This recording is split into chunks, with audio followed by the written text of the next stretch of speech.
الحمد لله رب العالمين والصلاة والسلام على سيد الأنبياء والمرسلين أما بعد فقال الله عز وجل في القرآن الحكيم لن تنالوا البر حتى تنفقوا مما تحبون وما تنفقوا من شيء فإن الله به عليم. وفي مقام آخر إن تبدوا الصدقات فنعما هي وإن تخفوها وتؤتوها الفقراء فهو خير لكم. صدق الله مولانا العليم وبلغنا رسوله النبي الكريم الأمين.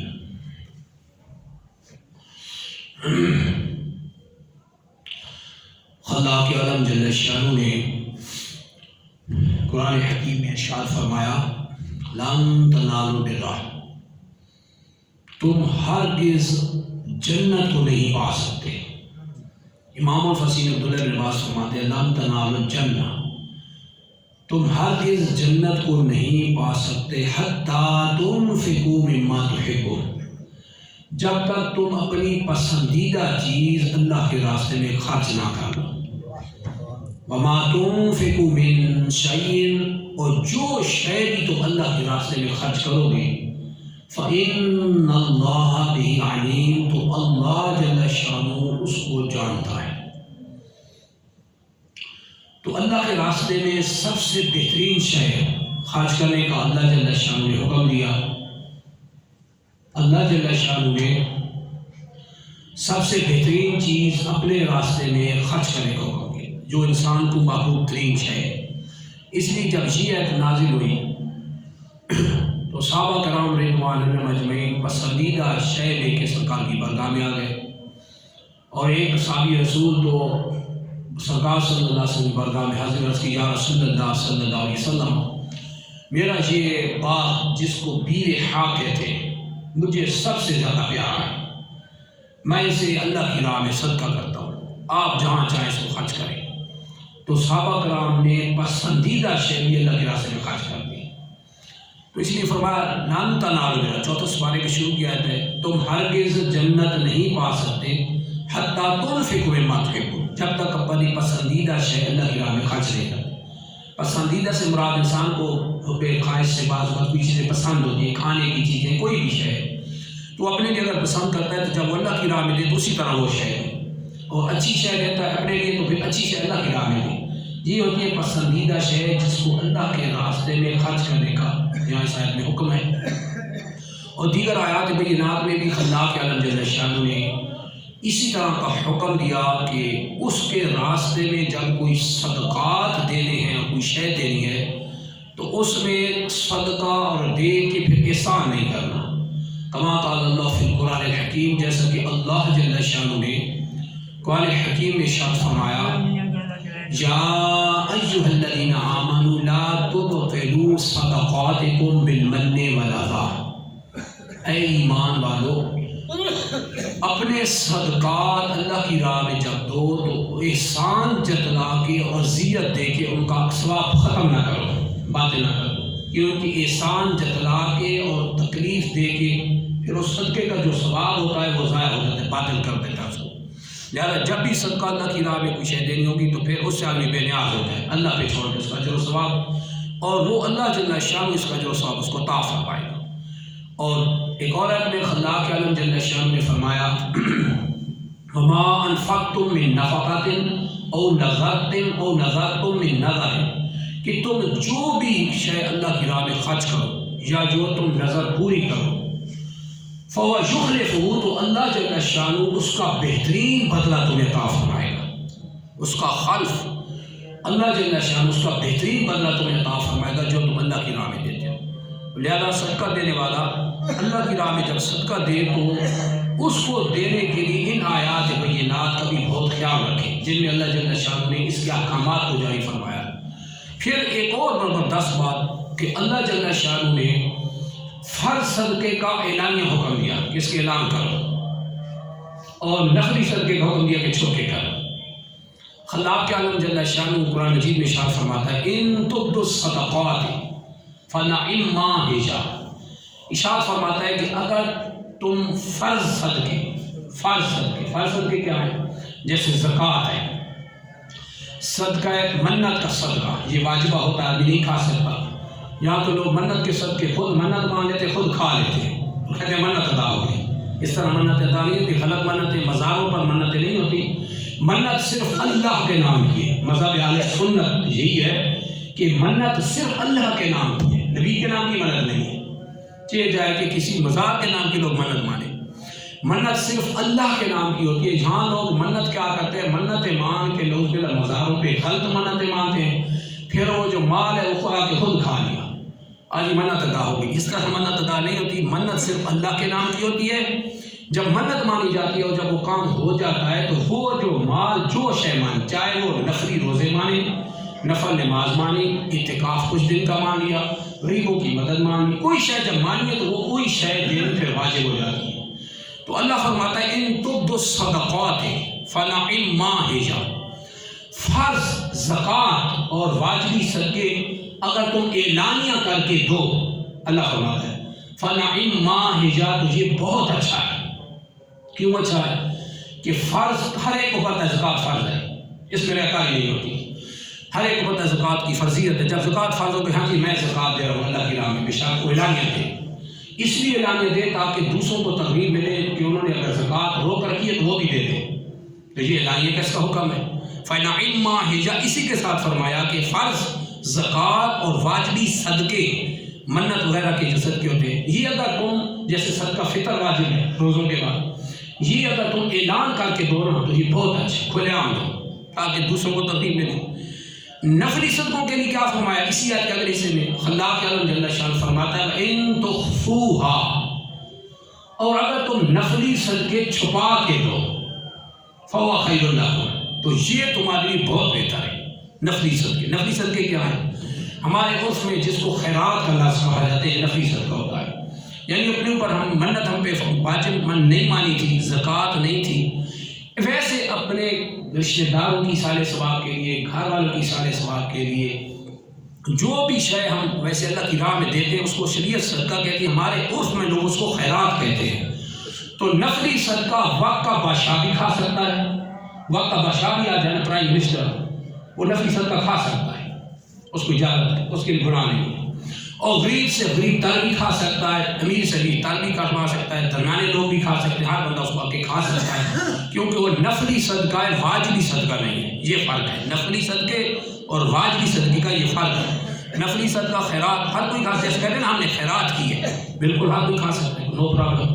لیکن واجبی صدقہ جیسے زکوٰۃ ہے وہ ہر کوئی نہیں کھا سکتا. وہ وہی کھائیں گے جن کو اللہ نے قرآن میں بیان کیا، وہ 7-8 افراد جو قرآن میں فکس کر دیے گئے، بس یہی ہیں جن کے بارے میں اللہ فرماتا ہے انما الصدقات للفقراء والمساکین والعاملین علیہا، کہ صدقات کے حقدار فقیر شہری لوگ ہیں، فقیر لوگ جن کے پاس اتنا مال ہو کہ مال نہ ہو کہ ان پہ زکوٰۃ فرض ہو، اس سے کم ہو، لو لیول پہ چلنے والے لوگ. اور اس طرح فرمایا مسکین وہ ہوتے ہیں جن کے پاس کوئی شے، بہت برا حال ہو، ان کو زکوٰۃ کا حقدار ہوئے. والعاملین علیہا، جو زکوٰۃ وصول کرنے والے کلیکٹر ہیں اور زکوٰۃ کے کام پہ لگائے گئے کہ وصول کریں تاکہ زکوٰۃ ساری وصول ہو جائے پھر مسلمانوں میں تقسیم ہو. تو یہ جو وصول کرنے والے بطور تنخواہ ان کو زکوٰۃ دی جائے گی، یہ بھی اللہ نے قرآن میں بیان فرما دیا. اور فرمایا فی الرقاب، پرانے زمانے میں لوگ غلام بنا دیے جاتے تھے تو غلاموں کو آزاد کرنے کے لیے زکوٰۃ دی جاتی تھی. اگرچہ یہ حکم ختم ہے کہ ان کا غلام کوئی کسی کا نہیں، لیکن اگر ہوگا تو پھر حکم واپس آئے گا. آگے اللہ جل شان فرماتا ہے والغارمین، وہ جو قرضوں کے بوجھ تلے دب گئے ہیں، قرضہ بچارے داری، قرض چڑھ گئے اوپر.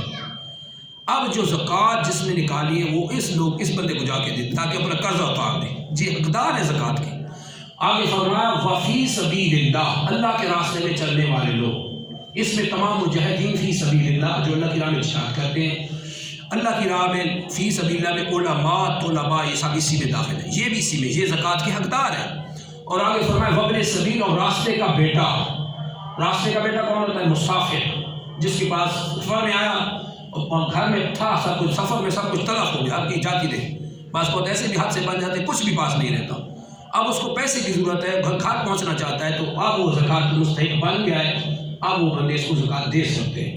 اللہ فرماتا ہے فریضۃ من اللہ، جی اللہ کی طرف سے فرض کیا ہوا فریضہ ہے زکوٰۃ کی، یہ صرف بندے زکوٰۃ دے سکتے اور نہیں لے سکتے۔ اس کے علاوہ اللہ کے عالم جل شانہ قرآن مجید میں دوسرے مقام پہ اس کو بیان کیا، اور ایک الگ آیت میں ایک اور چیز بیان کی، توجہ رکھنا، فرماتا ہے للفقراء زکوٰۃ کی بات، جس میں بندے فائنل کر کے بتا دی کہ یہی زکوٰۃ لے سکتے، مسجد میں زکوٰۃ نہیں لگ سکتی، ہاں جی مسجد کو زکوٰۃ ہے، نہیں، مسجد زکوٰۃ وصول نہیں کر سکتی، مسجد بندہ نہیں ہے۔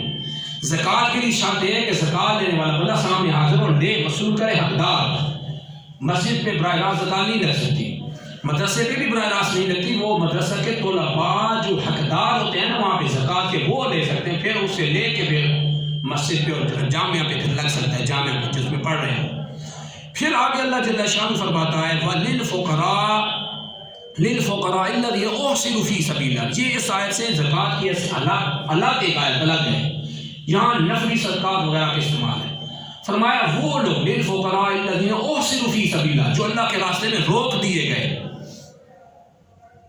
تو اللہ جل شانہ فرماتا ہے لا یستطیعون ضربا فی الارض، یہ زمین میں مزدوریاں نہیں کر سکتے، زمین میں مزدوریاں نہیں کر سکتے۔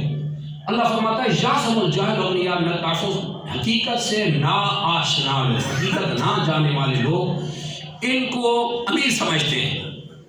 تعرفون بسیماہم، تو ان کے چہرے دیکھے گا زد پڑ گئے ہوں گے۔ تو اللہ جل شانہ فرماتا ہے لا یسألون الناس الحافا، یہ لوگوں سے گڑا کے نہیں مانگے، جی مہربانی کرے، جی مہربانی کرے، جیسے پروفیشنل بھکاری ہوتے ہیں، آپ اڈے میں جائیں تو جیسے آپ کو مل جاتے ہیں، آپ رکیں گے تو 10 بندے پھیل جائیں گے آ کر اور آپ کو بیٹھنے ہی نہیں دیں گے، مجبور میں آپ کو وہاں سے جانا پڑتا ہے۔ یہ پروفیشنل بھکاری ہیں، ان کو دینا بھی ناجائز ہوتا ہے، اڈے پہ بہت پھیلا، بلکہ مافیا چل رہا ہے پوری دنیا میں، کروڑوں روپے ان کے بینک میں بیلنس ہوتے ہیں، ان کے پیسے ان کو ملتے ہیں، انہوں نے چھوڑے ہوتے ہیں کہ جاؤ وصول کر کے، ایسوں کو دینا جائز نہیں۔ جو بندہ کنفرم و پکا ہو، غریب ہے، اپنے محلے کا بہت افضل ہے، رشتہ دار اس سے بھی افضل ہے، پھر محلے کے پڑوسی چیک کریں ہاں یہ باقی ہیں، چپ چپا کے جا کے زکوٰۃ کمائے۔ اس آیت میں جو بیان کیا گیا اس میں الگ لوگ ہیں، للفقراء الذین احصروا فی سبیل اللہ، اس میں علماء داخل ہیں۔ امام الفصیح عبداللہ بن عباس فرماتے ہیں یہ کون تھے؟ اہل الصفہ، ایک ساتھ سرکار صلی اللہ علیہ وسلم کے صفہ میں پڑھنے والے وہ صحابہ تھے جو باقاعدہ علم دین کے لیے، پراپر علم دین حاصل کرنے کے لیے فکس ہو گئے، تو انہوں نے کام چھوڑ دیا تھا۔ اب یہ علماء اور طلباء کے لگ سے ہے کہ ان کو صدقات کی ہی حقدار ہے، کہ صدقات دینا تو ان کو دینا سب سے افضل ہے، کیونکہ یہاں پہ صرف ایک نہیں، یہاں پہ کئی دین کی خدمتیں ہوتی ہیں، ایک تو دینی خدمت، ایک صدقہ صحیح جگہ لگا، دوسرا جتنا علم پڑھے گا یا پڑھائے گا، وہ جتنی بھی جہاں جا کے اسلام کی پریچ کرے گا، تبلیغ کرے گا، احکام سکھائے گا، سارا کا ثواب صدقہ دینے والے کو ملے گا۔ تو یہاں سے یہ مراد ہے۔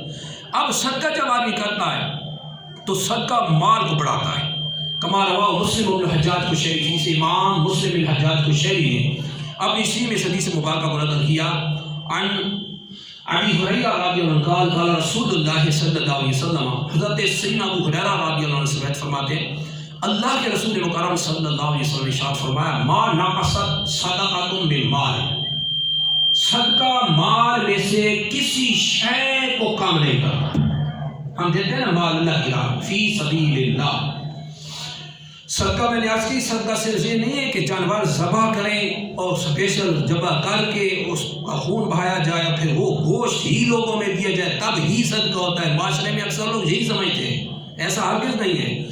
کوئی بھی جس معاشرے میں جس شے کی سب سے زیادہ ضرورت ہوگی وہی معاشرے میں سب سے زیادہ افضل صدقہ ہوگی۔ یاد رکھیں آج کے دور میں کیش ہے، کسی کو نقدی دے دیں، غریب ہے وہ لے جائے گا، مرضی سے جو چاہے لے لے، لیکن ہمیں کوئی کھانے وغیرہ کی شے اٹھا کے دے دیں اور وہ اس کو ضرورت نہیں ہے، وہ کھانا آگے نہیں بیچ سکے گا۔ لہذا آج کا افضل ترین صدقہ اس دور میں اب جو جاری ہے وہ نقدی کسی کو دے دے، غریب مستحق کو وہ لے لے گا، اپنی شے پوری کر لے گا، اپنی حاجت پوری کر لے گا، اس کو جو بھی لینا پیسے سے طرح سے مل جاتی ہے۔ یہ افضل ترین صدقہ ہے۔ سرکار فرماتے ہیں مال صدقے میں، صدقہ جو ہے نا مال میں سے کوئی شے کم نہیں کرتا، اللہ بڑھا دیتا ہے، ادھر یہ دیتا ہے اللہ بڑھاتا ہے۔ اور بخاری اور مسلم کی دوسری حدیث میں سرکار نے وقار صلی اللہ علیہ وسلم نے ارشاد فرمایا قال اللہ عز وجل، اللہ فرماتا ہے یا ابن آدم انفق یا ابن آدم، اے انسان خرچ کر، انفقوا علیکم، اللہ جل شان تم پہ خرچ کرے گا، تم خرچ کرو، اللہ فرماتا ہے میں تم کو عطا کروں گا، تو خرچ کر میں تمہیں عطا کروں گا۔ اب جب بے حساب خزانوں کا مالک ہی عطا کرے وعدہ کر رہا ہے تو پھر کمی کہاں سے آئے گی؟ اس بخاری کی اس حدیث کی شرح یہ حدیث ہے جو دوسری حدیث نے اس کی شرح کر دی۔ اور سرکار صلی اللہ علیہ وسلم فرماتے ہیں لا تو کی فتو کا، بخاری شریف کی حدیث، فرمایا صدقہ مت روک ورنہ رزق روک دیا جائے گا۔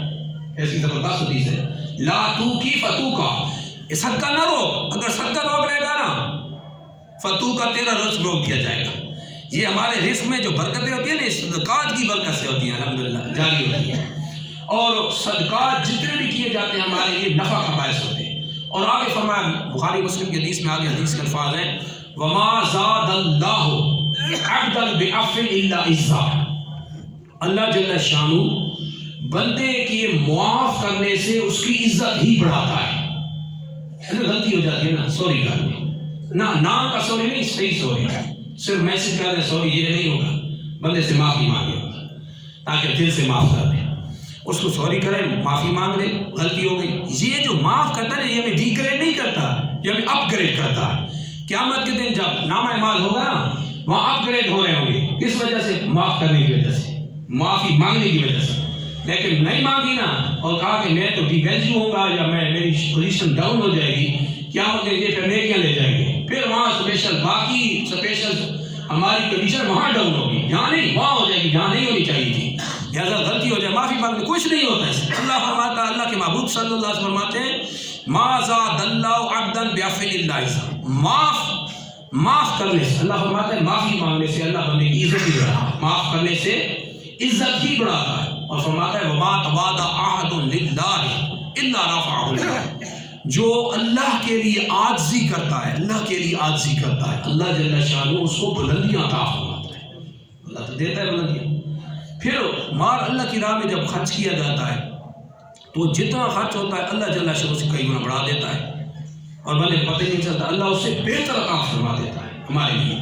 ایک اور حدیث مبارکہ میں سرکار صلی اللہ علیہ وسلم اس کو 10 راحت فرمائی ہے، رواه البخاری والمسلم فی صحیح، اس حدیث پاک کو امام بخاری امام مسلم نے صحیحین میں نقل فرمایا۔ عن ابی ہریرہ رضی اللہ عنہ قال قال رسول اللہ صلی اللہ علیہ وسلم، حضرت سیدنا ابو ہریرہ رضی اللہ عنہ سے فرماتے ہیں اللہ کے رسول مکرم صلی اللہ علیہ وسلم نے ارشاد فرمایا من انفق زوجین من شیء من الاشیاء، جو بندہ کوئی بھی ایک شے 2 بار اللہ کی راہ میں خرچ کرے، یعنی کئی بار، کوئی بندہ کوئی شے کئی بار اللہ کی راہ میں خرچ کرے تو ارشاد فرمایا فدعی من ابواب الجنہ، قیامت کے دن اس کو جنتی دروازوں سے پکارا جائے گا، جنتی دروازوں سے انوائٹ کیا جائے گا، دعوت دی جائے گی، آؤ کہا جائے گا آ جاؤ، جنتی دروازوں سے اس کو دعوت دی جائے گی۔ وَلِلْجَنَّةِ ثَمَانِيَةُ أَبْوَابٍ، اور جنت کے 8 دروازے، جنت کے 8 ڈور ہیں، 8 ڈوروں سے پکار ہوگی، ذرا توجہ کرا، جنت کے 8 دروازوں سے پکار ہوگی۔ اب سرکار صلی اللہ علیہ وسلم فرماتے ہیں فمن کانا من اہل الصلاۃ، جو بندہ کثرت سے نماز پڑھنے والا ہوگا، کیا مطلب؟ کثرت سے نفل پڑھنے والا ہوگا، نماز تو فرض ہے نا، تو ہے ہی ہے، جو بندہ کثرت سے نوافل پڑھنا، تہجد پڑھتا ہے، کسی کو پتہ نہیں وہ تہجد پڑھ رہا ہے، اللہ کو پتہ ہے، بہت بڑی سعادت ہے تہجد پڑھنا، اس سے چہرے کا نور بڑھتا ہے، اور قیامت کے دن اٹھائے جائے والے بندوں میں بہت کم لوگ ہوں گے، جب اٹھایا جائے گا کہ وہ لوگ کہاں جو تہجد پڑھتے تھے تو بہت کم لوگ اٹھیں گے، تو تہجد اللہ نصیب کرے ہم سب کو، تہجد بہت بڑی سعادت کی ہے۔ تو فرمایا تہجد، اشراق کے نفل، چاش کے نفل، یہ صلاۃ تحیۃ الوضو، تحیۃ المسجد، جو مسجد میں آ کے وضو کے بعد 2 پڑھ لیتے ہیں، مسجد کے 2 پڑھ لیتے ہیں، یا رات کے مغرب کی نماز 2 سنتوں کے بعد 6 رکعت نماز صلاۃ الاوابین ہے، بہت توبہ کرنے والوں کی نماز، اس کو کہتے ہیں صلاۃ الاوابین، وہ 6 رکعت پڑھ لیں، 2 رکعت کر لیں، تو یہ بہت بڑی سعادت ہے۔ یہ نوافل جو ہے نا، سرکار صلی اللہ علیہ وسلم فرماتے ہیں ومن کانا من اہل الصلاۃ، جو بندہ کثرت سے نفل پڑھنے والا ہوگا، 2 یا من باب الصلاۃ، وہ جنت کے ایک باب الصلاۃ سے اس کو پکارا جائے گا، آؤ جنت میں آ جاؤ۔ فمن کانا من اہل الجہاد، اور جو مجاہد ہوگا،